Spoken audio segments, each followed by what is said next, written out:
Hi friends, ఇంట్లో కూరగాయలు ఏం లేనప్పుడు కోడిగుడ్డుతో ఇలా ట్రై చేయండి, చాలా బాగుంటుంది. ఈ కర్రీ వచ్చేసి అయితే 4 ఎగ్స్ తీసుకున్నాను నేనైతే, ఉడకబెట్టుకొని పొట్టు తీసుకొని ఇప్పుడైతే ఇలా కట్ చేసుకోవాలండి. దీని లోపల నీళ్ళన్నీ బయటికి తీయాలి. ఇలా ఎగ్ని ఇలా చిన్న చిన్న పీసులా కట్ చేసుకోవాలి. ఒక ఎగ్స్ వచ్చేసి 4 పీసులా కట్ చేసుకోవాలి.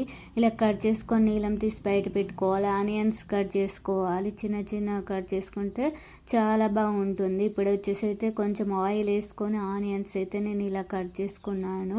ఇప్పుడు వచ్చేసి అయితే కొంచెం కరివేపాకు, కొంచెం జీలకర్ర, కట్ చేసుకున్న ఆనియన్స్ ఇలా చాక్ చేస్తే చాలా బాగుంటుంది. టేస్ట్ అయితే ఒకసారి ట్రై చేసి చూడండి.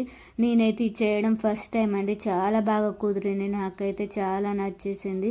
మీరు కూడా ఒకసారి ట్రై చేసి చూడండి, చాలా బాగుంటుంది. ఆనియన్స్ బాగా ఫ్రై అయ్యాక కొంచెం పసుపు వేసుకొని కొంచెం అల్లం వేసుకోవాలండి. ఇప్పుడు వచ్చేసి బాగా కలుపుకోవాలి.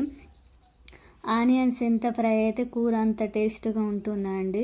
బాగా ఫ్రై అయ్యాక ఇప్పుడు వచ్చేసి అయితే ఒక 2 టేబుల్ స్పూన్ కారం తీసుకున్నాను టేస్ట్ తగ్గట్టు. ఇప్పుడు ఒక టేబుల్ స్పూన్ సాల్ట్ తీసుకోవాలి, మన టేస్ట్ తగ్గట్టు వేసుకోవాలండి. ఈ కర్రీ అయితే తప్పకుండా ఒకసారి ట్రై చేసి చూడండి, చాలా బాగుంటుంది. ఇంట్లో కూరగాయలు లేనప్పుడు ఏం కర్రీ చేయాలో అర్థం కానప్పుడు అప్పుడప్పుడు ఇలా ట్రై చేస్తే చాలా బాగుంటుంది. ఇప్పుడు వచ్చేసి మూత పెట్టుకోవాలి. వాటర్కి బాగా ఫ్రై అవుతుంది, చూసారు కదా ఆనియన్స్ ఎలా ఫ్రై అయ్యాయో. ఇప్పుడైతే ఎగ్ పీసులు ఇందులో వేసుకొని ఎగ్ పీసులు చిన్న కలుపుకోవాలండి. ఇవి ముక్కలుగా విడిపోకుండా ఉండడానికి చాలా స్మూత్గా కలుపుకుంటేనే బాగుంటుంది. ఇలా బాగా కలుపుకోవాలి.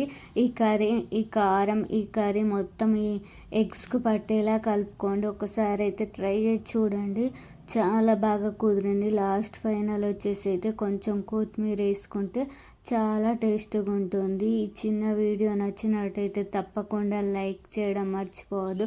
నా ఛానల్ ఫస్ట్ టైం చూసే వాళ్ళైతే సబ్స్క్రైబ్ చేయండి. Okay friends, bye.